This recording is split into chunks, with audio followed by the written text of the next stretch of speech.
we enter the last section, and I see you thinned out slightly, but thank most of you for staying to the bitter end. As I said, the first thing we do is just hear very briefly for 5 minutes from John, who's going to give us the facts and figures that we all unaccountably left out of our earlier presentations. This is actually the chronological framework. Right, thank you. Thank you very, very much indeed for that. I'm not even sure I can drag this out for 5 minutes, to be honest. I mean, unaccountably left out? No, the idea was you'd buy the book to find out. You know, I mean, sort of, what do you think we're doing all of this for?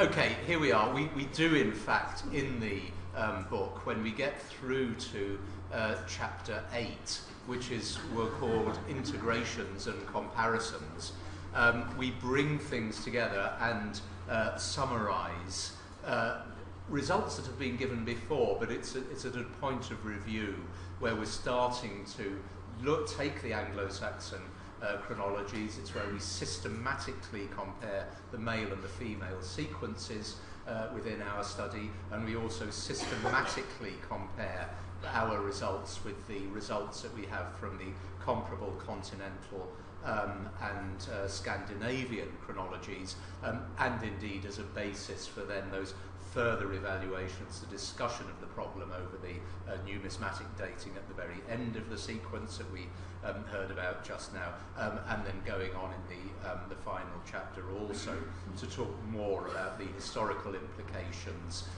including such matters as the possible correlation with developments in church history within England. Now, one important development that takes place that we explain at the beginning of chapter 8 is that while, as we've been emphasising for you, in the process of undertaking the analyses, we had to try the different partitions, different ways of breaking up the sequence over and over again, as indeed we were gradually building it up and adding more material in. And this is the huge chapters 6 and 7, but which do take you through step by step. If you're going to understand it, really, go through chapter 6 and 7 and see how it's built up and why we've done certain things. We were looking at those male and female sequences in that way, different ways we could break them up. Of course, we had to use all sorts of different names for the phases. We tried to keep them as polite as we possibly could in the material that's gone public. We went through various names. We got the dragons in Ivor the Engine, Idris Olwyn, Yayan and Blodwyn became the names of different phases at various times. But we thought we ought to be sober and scholarly by the end of it, and we thought, what would be better than A, B, C, D and E for that? Except we did have a little bit of a problem there in that we sort of knew we'd started not at the very beginning. As I said, we thought we were going to be doing from the late 6th century. We went back to the early 6th century, even to define the beginning of where we were starting from. We could see there was a big phase back beyond that. So what we chose to do was to describe the opening phases, which we had, as it were, defined the end of, but not the beginning and the contents of properly, as phase A in both the male and the female sequences respectively. And then the phases that we have defined precisely and discussed, those start with B. So we're leaving phases female A, that will be an FA, male A, MA. Those are still there for further detail and study to be done on, and of course there will be refinements in the other phases as well. Figure 8.1 in chapter 8 shows that with the sort of modelling that we are doing, strictly, rather than defining the date ranges of the phases, we are defining the probability distributions of the date ranges of the boundaries between those phases. Now, of course, by transfer, this implies broader ranges, but I'm afraid one has to get used to, with this particular chronology, the fact that it's saying this belongs to this phase, and that's between this range of probability and that range of probability. That is simply mathematically more honest for what we are actually doing. So they're represented here on this particular diagram there, and it does show that in some cases, of course, the phases the phase boundaries are very, very fuzzy indeed. In other cases, however, they're really quite sharp, and this is that representation of the end of furnished burial as we were looking at it. Really quite clear how that fits together. We've got two male partitions, as I explained before, and one female partition. Even more helpfully for you, we've written it out in neat handwriting and with numbers on it, so that you can go back and have a look at it in this particular form. I think this is figure 8, no, this is table 8.2, I think, in the book, but easy to find. Now, in fact, at this point, there is one sort of important piece of information to give. We've done this on the basis of our preferred basis of calibration, transferring the radiocarbon ages into dates, and that is on the basis of what we call the terrestrial calibration. In other words, not making any alteration on the basis of estimates for the amount of fish that are being eaten. This is very carefully discussed within the book. The level of difference it would make is in the order of 5 to 10 years if we could justify doing it scientifically, but we felt quite simply that we couldn't, but we do explain what the issues there are. And then one can see here in the normal statistical ranges, 68% and 95% probability, 1 and 2 sigma, what the ranges of all those different phases are, phases which are explained truly ad nauseam within the book itself. And again, one comes down here to these, these end dates here. End ASMF 660, 685, same in the male sequence, whichever way you partition it. The female sequence comes out as 660, 680, but this is with rounding in the 5-year periods. We put those together in a different model to show that they are the same. So there, are the figures that you get out of the book. This is going to be, I think, on what's made available as the record of this particular meeting, but of course it's all there within the book for you as well. And I probably did make that 5 minutes, didn't I? So never mind. Well done.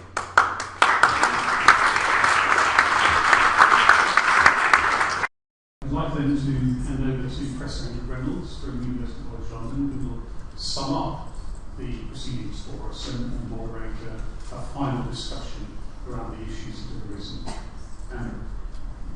Good afternoon. I think in the first instance, I think I have to admit to being one of those Anglo-Saxon archaeologists that spent most of pretty much all of my academic career absolutely terrified of things like typologies and matching up the very many chronological schemes that we have to deal with in the period that we study.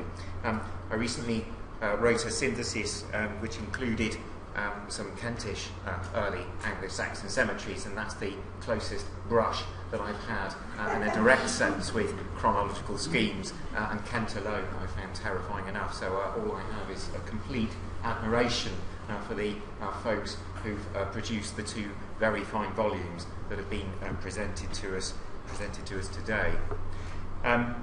Spong Hill, one of the most iconic projects concerned with the archaeology of the early Middle Ages. It was part of the staple diet of my own career as an undergraduate. And of course, yes, the work at Spong Hill took place, really a fair number of years ago now, but it's a very, very timely point that this work has now appeared. And of course, the value of modern analytical techniques is fully realised, the potential of that particular excavation. And now that we have the exciting work done by John, Alex, Chris and the team working on the Chronology project, I think we're now at a very exciting place in Anglo-Saxon archaeology, and I think it's particularly exciting as a medievalist to see Anglo-Saxon archaeology at the heart of a new methodological development in the field, more broadly speaking, of archaeology. Now, clearly the major theme of the day has been the fundamental importance of a credible and robust chronological underpinning for the narratives that we produce as archaeologists. Now, the last 20 years or so have been characterised by what we might broadly define as social archaeology, where it became the norm to take a thematic approach to the past, examining issues ranging from gender and the human life cycle to issues of cult, religion, and so on.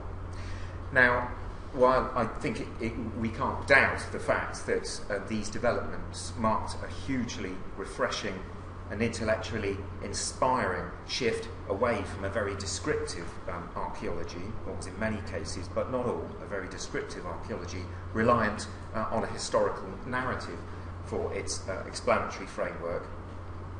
And in many cases, particularly when I was an undergraduate, I mean, again, this is not to, I don't want to overgeneralise this, but much of the material evidence from Anglo-Saxon England had been stripped of its contextual setting, with individual object types often studied as if they existed in isolation. Now, of course, there is wonderful work of synthesis in archaeology, but I think it remains a major issue that, in comparison to our colleagues who work on the prehistory, on prehistory or on Roman archaeology, where you can find dozens of overarching works of synthesis which cover or attempt to synthesize the whole period, this has still yet to be achieved in Anglo-Saxon archaeology. There are very, very few works of synthesis that I think which could claim to cover all categories of material and types of sites. Now, one of the other kind of, I think, major implications of the work that's being presented to us today is that, and in particular I enjoyed Frank Siegmund's presentation on this, is the very powerful data sets that we deal with, and the ability of the information that we've now recovered and the data sets that we have to hand to contribute to much broader debates in the social sciences. The attempt must be based on sound chronologies if we are indeed to address questions about the development and nature of human societies in a credible way.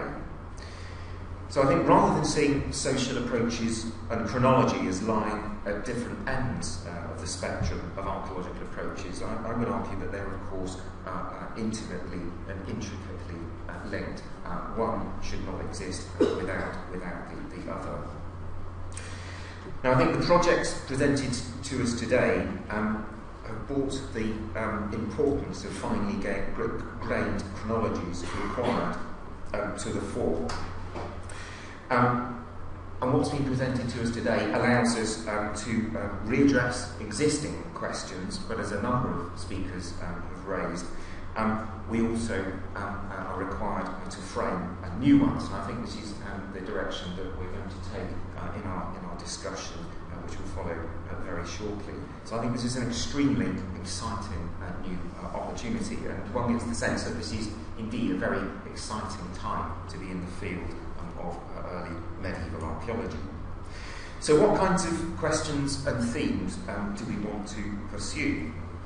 And I think certainly the broader social and political setting of the moments and periods of change that both projects have highlighted. And of course, archaeologists often tend to focus on periods of change. But I think of equal interest are the social and political frameworks that lie behind periods of stasis, because these, of course, are likely to reflect stable social systems. So we need to study the periods of stasis as well as the periods of change. And of course, both of these areas of inquiry require assessment against the backdrop of internal regional differences in Britain. And I think there is often a tendency to engage in rather clumsy comparisons, in some cases, between the West and the East. There's been a little bit of discussion about the relationship between Anglo-Saxon, early Anglo-Saxon England and what lies the regions to the west. But of course, early Anglo-Saxon England was a very complex and regionally varied situation in its own right. And of course, we now have the issue of being able to make assessments of the pace and intensity of connections between regions. And as Chris and John both mentioned, the fact that there are regional differences to be observed within Anglo-Saxon England. And of course, the major task of bringing to bear the material, or to examine the nature of external connections in both directions between not just the Merovingian and Scandinavian worlds, but also with Western and Northern Britain, and of course Ireland. So the development of social complexity and the emergence of a more stratified hierarchical society must be a central matter for debate, particularly in view of the major chronological horizons that have been identified, for example, in the Chronology project, that period sort of 575 AD, and then the disappearance of furnished graves by the 670s. Sort of 50 years earlier than the sort of date that we were working up to and working with for the final deposition of grave goods, the 720s. We were working with that horizon until relatively recently. Now, of course, this raises the issue of the effect of religious change, and this is a stimulating area of ongoing debate. And I think we need to examine in great detail now the potential range and depth to which Christianity actually penetrated society, because taking another view, and I work mainly on the archaeology of the Middle and later Anglo-Saxon periods, we're now really working with a horizon in the 9th and particularly into the 10th centuries as the period when burial, the realm of human burial, becomes really seriously regulated by the church. So there's still, I think, some very interesting debate to be had about the nature of burial archaeology over a slightly longer time frame, because it's quite clear that from a landscape perspective and from the perspective of the character of a large body of cemeteries, that we're looking at a very similar burial archaeology through into the 9th and 10th centuries. But the major impact being, of course, the fact that the objects are no longer there. So this reassessment of the final phase, the phrase so disliked by John, and I completely agree with him. I think it basically describes the final phase of Leeds' own interest in material culture, rather than a final phase of burial right, so to speak. Now, the need to integrate the settlement evidence. This is something that Chris raised that Chris discusses in the Chronology volume, and I haven't actually got my hands on a copy of the Spawn volume yet. But where does the settlement sit in your chronological scheme? Phase C. Okay, well, that's interesting. Is now to integrate settlement evidence into the picture. Because we work with some apparently clear horizons in the development of Anglo-Saxon settlement sites, but certainly the vastly increased range of material available now from development-led archaeology, the picture of the development of Anglo-Saxon settlement is extremely complex in its own right. And we were working, I think, in many cases with very short chronologies for early Anglo-Saxon settlements themselves, determined really by a sort of a need then to shove the chronology of early settlement into the same kind of dating brackets as the cemetery, as the much better dated cemetery archaeology. So the late 6th century, and to be able to pin down a moment of, or a short period of social change to the sort of 570s, 580s is extremely significant. So we now need to really take another look at those sort of the emergence of that category of high status rural settlement sites, and to try and get to grips to see whether there is any correlation between the emergence of those as a category of settlements and what's happening in the burial environment. I mean, just one example from my own sort of research interest.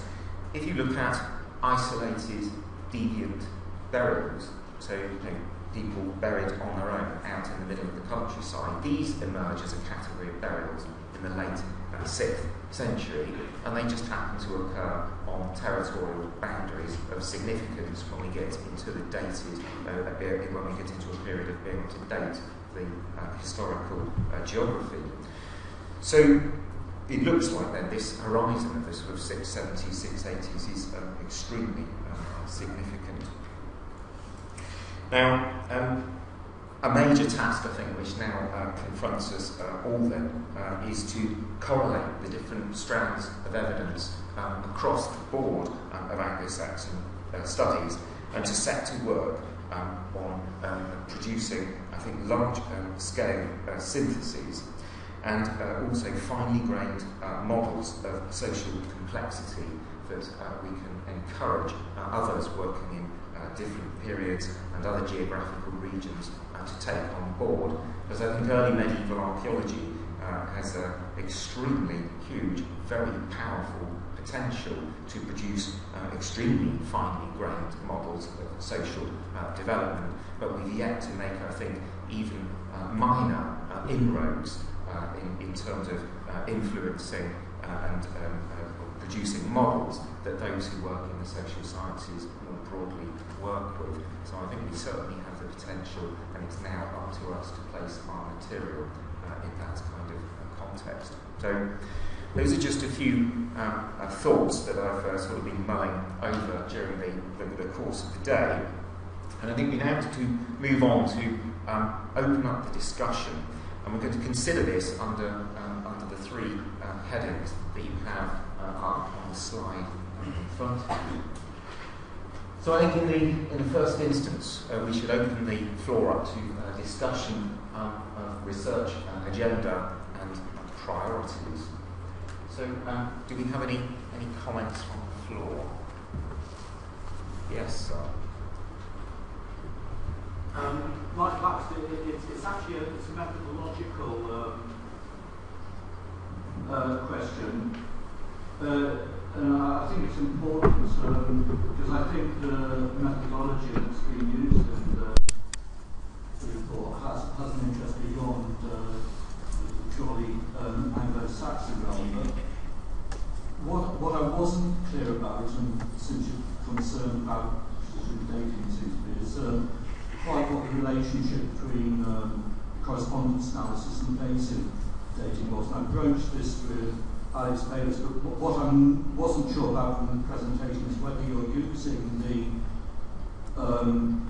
if you like, the dating evidence, basin stuff, to interpret the correspondence analyses, or whether the correspondence analyses feed into the dating that you're producing. In other words, whether you're giving some sort of primacy to the correspondence analysis. Do the data depend on, to some extent, you're coming up, depend on the correspondence analysis? And I just wondered what Alice Fitzpatrick and others have to say about this. In other words, what the influence of, what the interaction was like between the methodologies was, because I think that's quite important in terms of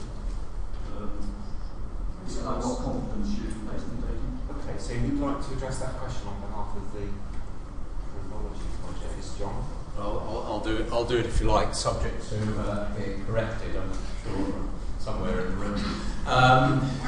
Fundamentally, the relationship between the correspondence analysis and the Bayesian modelling is that we use the correspondence analysis to give a series of hypothetical priors.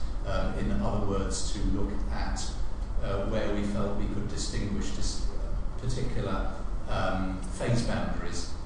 So the phase boundaries are the priors which are used to construct the Bayesian model. So that is a direct relationship between those.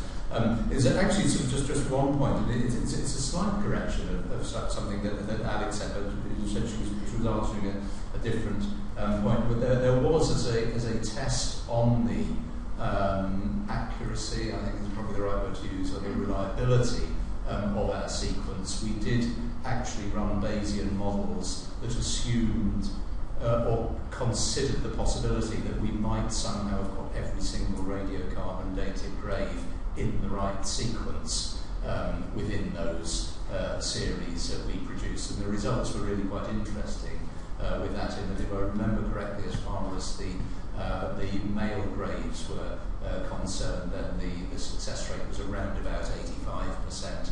As far as the female graves were concerned, 70%. Now, bearing in mind there are certain places here where you've got, we can have 3 or 4 radiocarbon dated graves absolutely side by side in the sequence. In other places, you've got bigger gaps. One does have to again look at what we're actually doing there. But essentially, the correspondence analysis produced a model that we believed was chronological, but we tested our belief that it was chronological by taking radiocarbon dates and putting them into a Bayesian model. Okay, I hope that summarises it. So you're using correspondence analysis to produce relative dating and the level of phasing, and then you're using the radiocarbon dates to actually put calendar dating. We're, strictly speaking, we use the correspondence analysis to seriate the graves. We then interpreted the results of correspondence analysis in terms of alternative possible phasings. Alex wants to.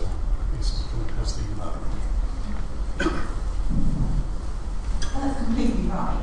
And it's slightly different. I'm now working in Germany on the Olympic project, quite similar to this, where we are taking already established correspondence analyses and then selecting graves and then dating it. So the correspondence analysis is finished before we actually start the dating program and actually the program to put dates on the phase boundaries.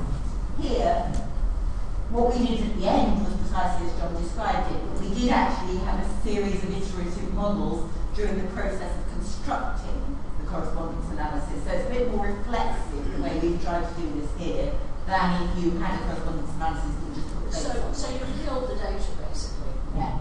Well, there's nothing wrong with that. Well, thank you very much for that, Alex. I wonder if we might sort of actually move on to think, we've had a good deal of methodological discussion. I don't necessarily want to kill that, but I think it would be interesting to move on if we could think about the implications of the results of both projects that have been presented to us today, and to think about what other avenues or lines of research that we might pursue as a result. So does anyone have any contributions to make from the perspective of their own specialism? I just wanted to highlight the potential I think we have now in the early 5th century. So as Andreas and Catherine and I have been arguing, you now have a horizon of cremation burial that you can see in the early 5th century. Some people will be aware that there is also a lot of work being done on late Roman pottery sequences at the moment that has been identifying a profile assemblage that seems to belong also to the early 5th century and is coming up in a range of different contexts. And I think there is now a huge amount of potential to take both that settlement archaeology and the burial archaeology, and particularly some of the pottery chronologies that we've been able to identify, and to bring those two sequences of material together in conjunction with the worked bone chronology that Ian Reynolds has sorted out. So there is now a framework on which you can look at the early 5th century in a reasonably robust way, and I think that must have a huge amount of potential. I wonder whether one topic that you could look at, which sort of struck me looking at the phasing of Spawn Hill, is the issue of demographic change. I wonder what kind of contributions you thought might be made being able to kind of introduce that finely grained phasing. Because I remember listening to maybe my Nick Stooby some years ago, where he looked at a series of cemeteries and picked out 5th century graves, and these were sort of widely spaced on the whole, and very few. And I'm aware of the issue of the fact that this century material is problematic in that sense. There are obviously some distinctive types. But the overall picture was one of very, very few early graves, and then a mass of it in the 6th century. And you seem to have, well, you have a completely contrasting picture to that. The densities in the early part, and then it thins out. So there are some interesting implications with regard to the broader kind of changes that we might observe in settlement patterns and the emergence of new, they're independent communities as the whole thing splits up. I mean, what kind of social process are we looking at? Can I say something? Yes. I mean, I said this morning that what we have to think about is how regional this is, and that Nick's 5th century burials were from all over the place, whereas ours are very tightly concentrated. And the other thing I went on to do was to look at other cemeteries, particularly the incidents of cremation, and it seemed to me that the 5th century cremations are very much focused around the Wash, where you'd expect to be, to be honest, north of the Bib, Suffolk, round into Lincolnshire. And that if you look at cremation as it occurs in other cemeteries, then nearly all are phase C. There are isolated examples of other cremations, but I think that what we're seeing is a very regional, varied kind of situation. That we've got lots of 5th century stuff, cremations in that zone, but that across the rest of England that isn't happening, and that you have indeed got a very thin scatter of recognised 5th century material, and it'd be very interesting to revisit that. So I think you've got to stop trying to, not you particularly, but we, us, all I've got to stop trying to imagine that the whole of England follows one trajectory. We know perfectly well that Britain doesn't, but we somehow seem to think that, the story of Anglo-Saxon England can be told as one story, and I don't think it can. That would give you a big discussion. Chris?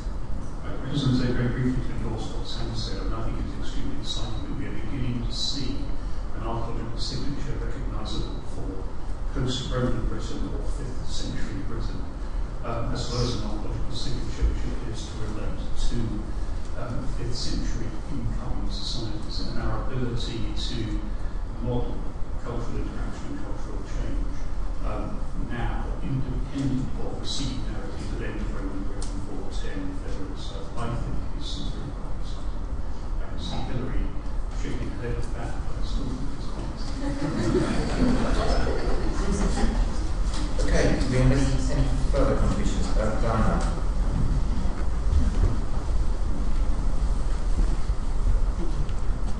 Dan Briscoe, I run the archive of Anglo-Saxon pottery stamps. When we started the archive, it was back in the 1970s, and we recorded pot decoration and fabrics where we got it, nothing else. I think Sam and Catherine's work has shown more than anything else that anybody who's doing anything overarching must be challenged to record as much data as possible, so that, our information doesn't tell you what sort of, what cremated person was male or female, what was in the pot with them, anything like that. If you're working on, say, brooches or whatever, you need to record the surrounding data as well as just the brooch or the sacks or whatever you're collecting, because otherwise it can't be fed into the rest of the data which everybody else is collecting. That's kind of the point I'm trying to make at the outset about sticking everything back together again. Thank you for that, Diana. Now, in terms of the relationship between the chronological frameworks, these higher resolution chronological frameworks that we've been presented with, the relationship between those and the written evidence. I personally, obviously we use written evidence with caution and all the usual caveats, but I'm certainly not one of those archaeologists that advocates not engaging or being, having at least an element of your research agenda driven by written evidence. In some courses it's still unfashionable, but clearly we do have an extraordinary body of written evidence, particularly for the later end of the period that we've been considering today. So I wonder if anybody had any thoughts on whether the new findings have impacted on our understanding of written evidence. Barbara? I seem to be volunteered to say something about this, possibly the only historian of pre-present. I think the problem with written sources is how people have used them. That they can appear to be saying one thing, like 597 knew Christianity before them. I mean, I don't think that's actually what historians believe. Yeah. I mean, I think this new chronology makes very good sense. With written sources, it's all, you need the archaeology to help you to look for things. But that period of 570s, 580s is a period of great change. That it would appear from the written sources that we have. That is the period of kingdom formation. Yeah. I know of you are working on it with that. The end of furnished burial and what like that might be, well that's very interesting. That period, 670s, 680s, is one that historians would recognise as a period of change that is going on. It's the period when bishoprics are definitely set up all over England under reforming Archbishop of Canterbury. But perhaps what's more important is that elites are taking the initiative to found religious houses on their estates and things of that nature. But whether that's linked to wider changes of elites getting more settled in certain places, it's certainly a time that we seem to see a rapid movement west into areas that have been relatively free. But there are definitely things historians would recognise as a period of fast change. And I think there are all sorts of political changes we could pull out of this that are going on. The Whigs appearing as well. There are all sorts of signs that a lot of things could be coming together again. I think again it's which ones we concentrate on. So I don't think it's one discipline necessarily taking the lead. It's a combination of material. But I think the project has actually brought out periods which historians would look at as well, or when substantial things are happening, when, for instance, charters first appear, which is likely to do with a change in the ownership of land, and the ideas of how land is owned and controlled. But that period, 670s and 80s, is one key period, the period of the century before, also a period of change.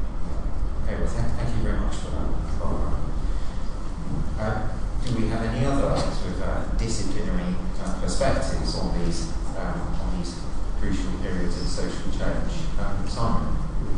Can I just follow up what Barbara just said, as a Merovingian specialist?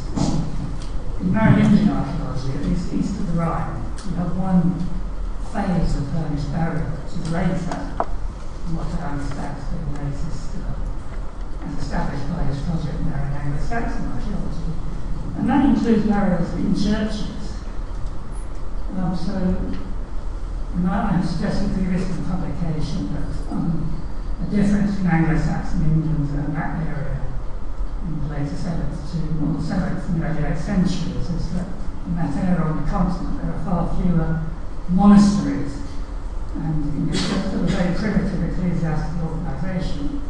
So although individuals may be Christian to the point of wanted to be buried in private churches, really the crucial factor was network of monasteries and bishoprics as more institutional Christian organisations. So I found it very interesting on what you just said. Thank you very much, Simon. So, if we had a bottomless pit of money, where would we throw our efforts? Could I ask a question? Yes, sir. Related to that? As a prehistorian, I was going to ask the question, I'll congratulate you Saxonists, or whatever you call yourselves, for having a wonderful chronology, but I was going to ask the question, so what? So we're now straying into the realms of answering the question, so what? So perhaps I might not ask it.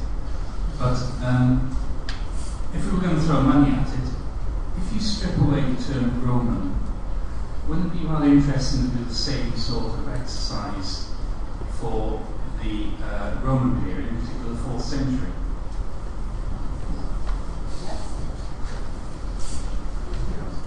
Very cool.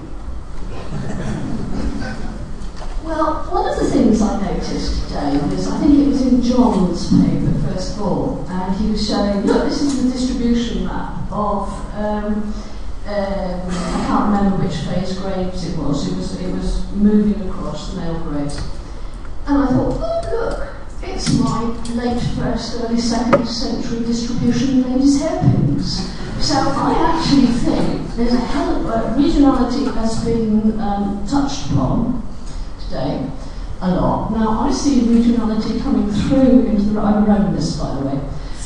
Regionality coming through into the Roman period, and I spot quite a lot of things that are happening in the 5th century. Things having the same regional distributions as I'm totally used to in the early 4th century. So yes, it's a continuum as far as I'm concerned.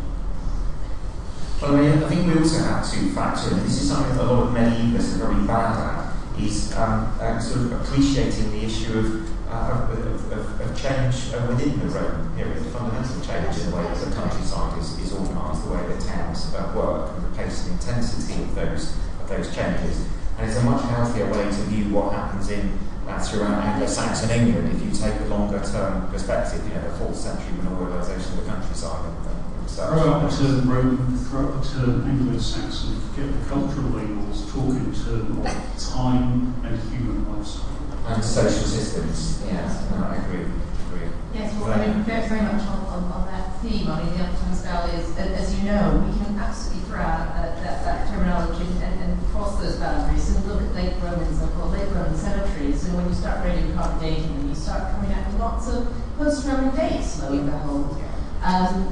Equally, of course, we have some very early Anglo-Saxon cemeteries as well. There's another one of these sort of hotspots. But it's really in the late Roman context that you start getting these very remarkable dates emerging, and again, the patterns. When you look at the distributions, they are, absolutely. So again, in some ways, we need to have companies like this which has more willingness present and start breaking down some of those companies. I totally agree. They all signed up too late, and the tickets have gone.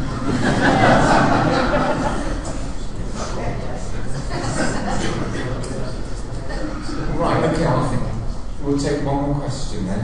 Thank you. Sorry, it's not a question, it's a comment. Okay. Sam Glasswell, I'm a museum curator. As you mentioned the M word, money, I'm sure I'm preaching to the converted, but you probably know what a crisis that museums in this country are in at the moment.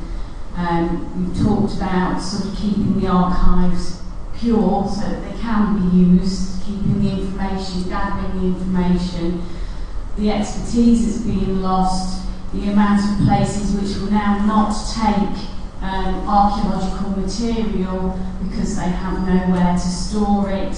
I regularly have people from outside my area, units trying to get me to take material that I cannot take because there is no repository for it. So as you look to the future and look to where funding might come from, please bear in mind where material will end up and hope that there's still going to be somebody left to look after it. Thank you.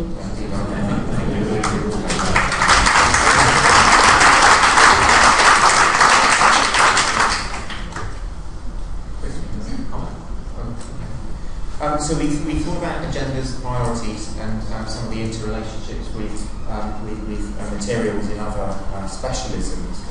And the comment there, of course, about the long-term implications for access to the material for future studies. But of course, we have an enormous amount of material at our fingertips. Whether we need to actually recover any more is another matter for discussion. But what about the issue of research and fieldwork practice? Because I mean, clearly there's lots of research activity out there, but what kinds of frameworks do we undertake our research in? I mean, John makes a very, I think it's John, he made a very sort of forceful case that this approach, the approach in your volume should become the new orthodoxy. I mean, how do people feel about that?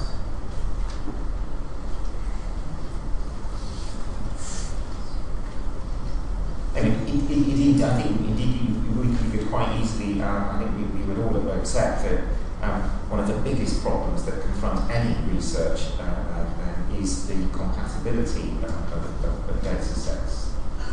Sam, you want to say a word? Yeah, this is coming at it with my other hat on, which is as somebody who works with an archaeological unit, and it is rich. It's just not pointed in the right direction. I think these things are tricky. I mean, we're talking about big projects here that have been funded actually all by the same body, a body which has just been dismantled and cut in half, and that's going to have huge funding implications for the kinds of projects that we're talking about here. So English Heritage funded both of these projects, which enabled them to happen. And I think it's a question about where similar money would come from, the funding priorities of alternative funding providers. We might have to think a bit more imaginatively and a bit more collaboratively in terms of setting up projects.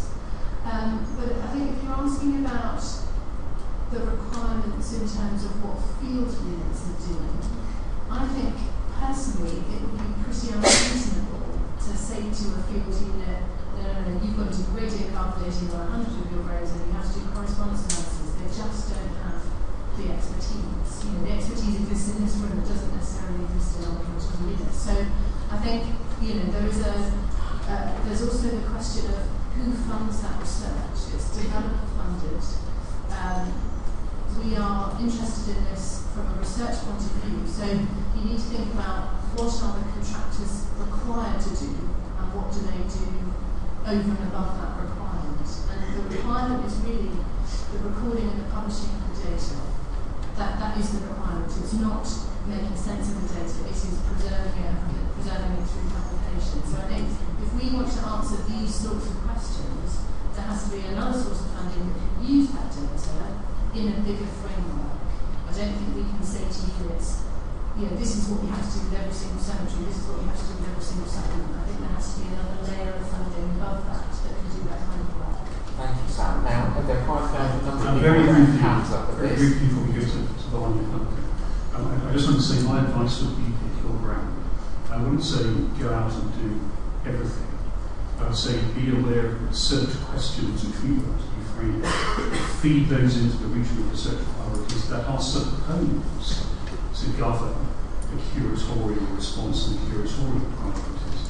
And when there is a clear potential that archival information that can deliver those research priorities is going to be lost in the development process, it is therefore absolutely reasonable to require the developer to fund the appropriate analysis, as has been done in a number of cases. That would be my route.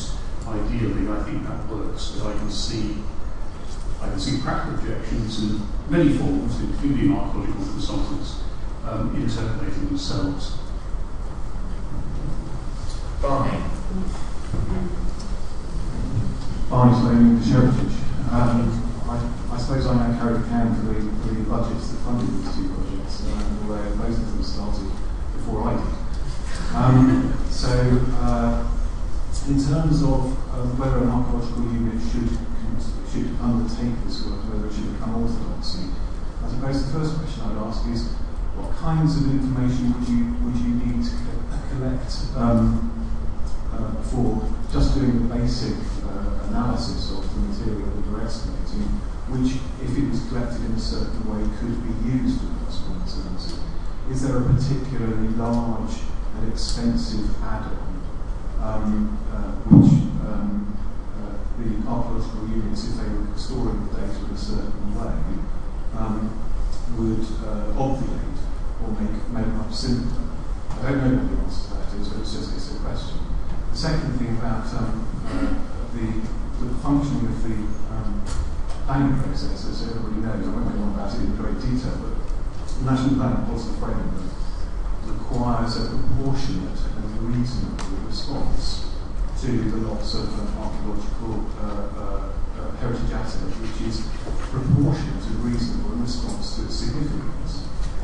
If it is true, and I'm moving on to curatorial practice, sorry, but it's bridging that gap.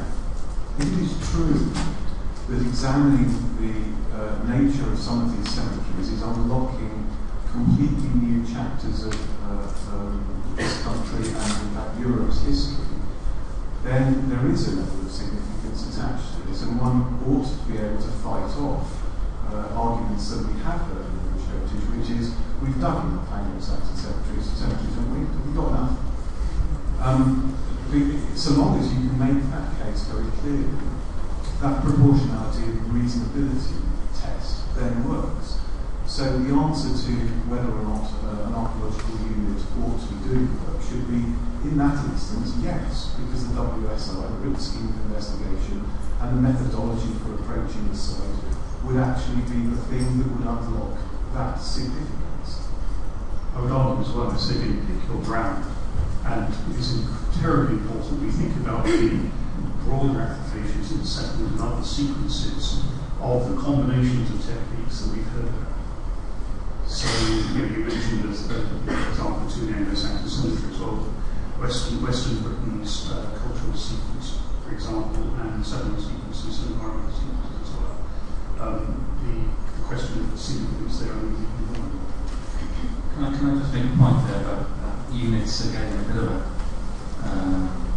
A little bit of a ordeal there. I think to be portrayed as trying to get out of or not wanting to do this work. I just want to remind people that, especially for larger schemes, units tender for work to WSIs and contracts which are let and written by the clients who are advised by consultants, archaeological consultants. So they're tendering for work against a package which is out for tender, and it's up to the people who are designing those contracts. Those are the people that you really need to influence, which need strong curatorial understanding of the significance of this sort of work. Are there any planning archaeologists here today? Good. Right, Duncan had a point, and then John. We'll take John Hines after Duncan.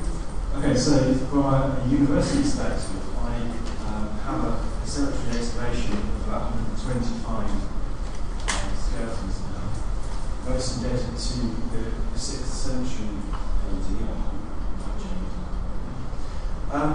Now, I learned the chronologies in the old traditional way when I was a PhD student, digging out the most obscure articles physically imaginable that define tiny changes in approach times and kind of thing.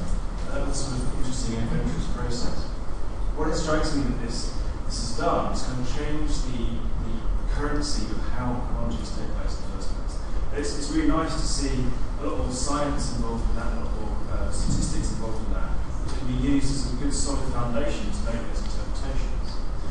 But what's changed in my life now that I'm running an excavation from a university is that I have a huge amount of pressure to get this publication out, really nice, to do something that's excellent, but not very much money to do that, and not very much time to do that.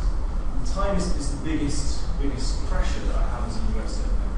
So I think the thing that would benefit me most, and potentially getting this stuff into units as well, would be to follow up these sort of wonderful research presentations about the ideas and the importance of this stuff with some solid trainings and foundations and workshops where we can pick up some of the skills to understand how I might apply this to my cemeteries, how I might encourage my students to participate and pick up on those things as well, and get those key skills into units as well. And that would be really something that I would value hugely. I think Duncan's made an excellent point there, and it's sort of said much better one of the things that I was going to be saying in a response just now. I do think it is important to be... That's gone off. Am I? No? Oh, isn't that funny? Right, I shall stand up and face you all.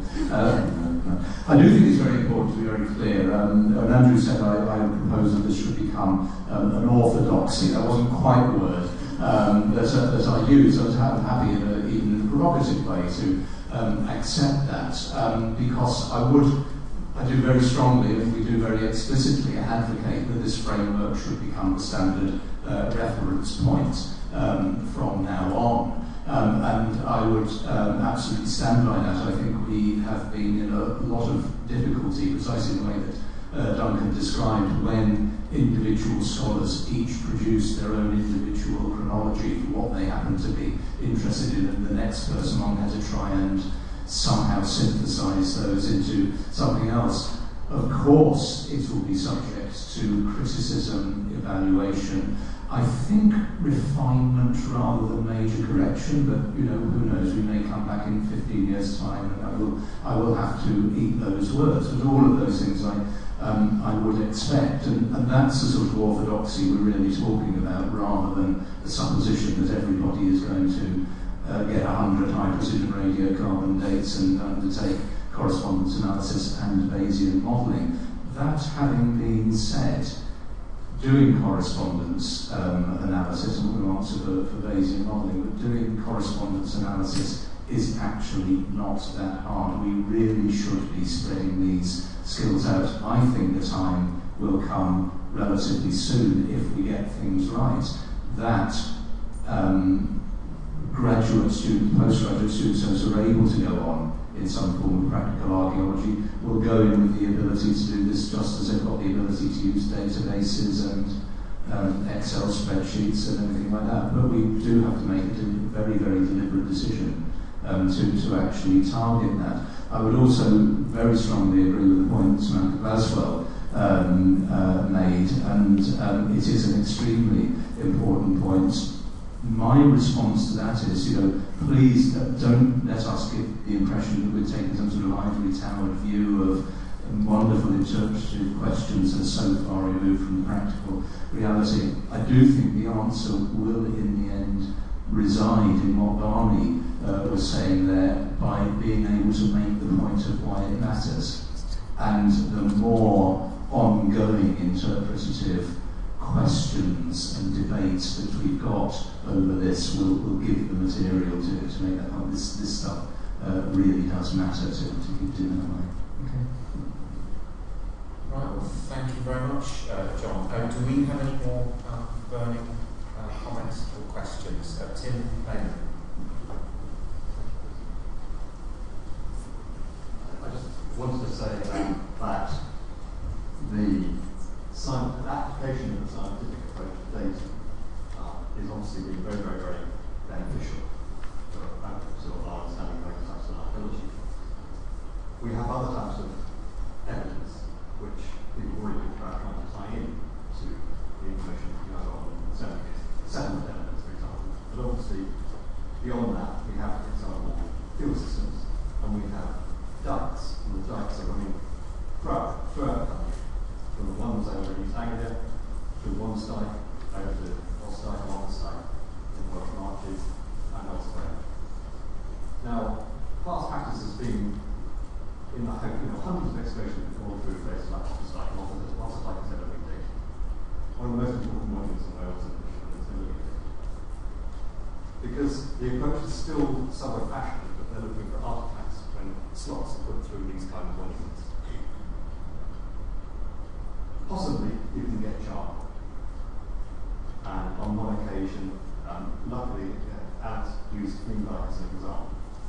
In that particular excavation, we had animal bone we used for carbon dating. We had Roman coins sealed with basic sequence and stratigraphic evidence, so the basic model we could use. But in Osdike, where there was no such evidence available, we used OSL data. We took samples throughout the whole fill sequence of the dike and from beneath the base of the bank. And OSL data is obviously completely independent of happening to find charcoal or happening to find artifactual evidence. And I think that is one of the things where scientific data, following the model that's being used here, could be used instead of looking at settlement evidence in the Rubenhausen, for example, was a group in the field system ditches, or in the major one, linear when we start dates, to help put into context this closer data that we have for centuries. I mean, that's clearly a key issue is establishing those kind of correlations between the points of emergence of different elements of landscape, and if we're going to reduce a physical signature for societies at certain stages of development, achieving those correlations is fundamental, and I agree with you too. One more comment from Barney, and I think we should really think about wrapping up proceedings for the day. So, Barney, if you'd like to. It's just a quick one. Hopefully to end on a bit of a positive note. People may know that we're currently funding the Roman Great Literature Project, which is to synthesise, I have no idea how much, excavations over the last 20 years and plus. It's my intention, once we finish the Roman one, to do a Saxon one. Alright. Now, somebody minute that. Please do. My own concern is shared with the museums, and that is if we've got any money left, we've got time from that. But I think that synthesis is very much required. I also believe that the research councils are moving in a kind of synthetic direction as well. Yeah. So all is not yet lost. Okay. So we can leave with smiles on our faces, Barney. Thank you very much for that. Now, before we depart, I just wanted really, on behalf of us all, to offer our thanks and appreciation to the two teams that have brought this really wonderful new material to bear on our period. I mean, quite clearly, it's a result of considerable efforts on the part of a lot of people, and I think we will all leave, as I know I will, deeply impressed with the results and thinking about the implications of this for some time again. So I think we should celebrate the achievement of both teams in the production of these books. And there are many thanks.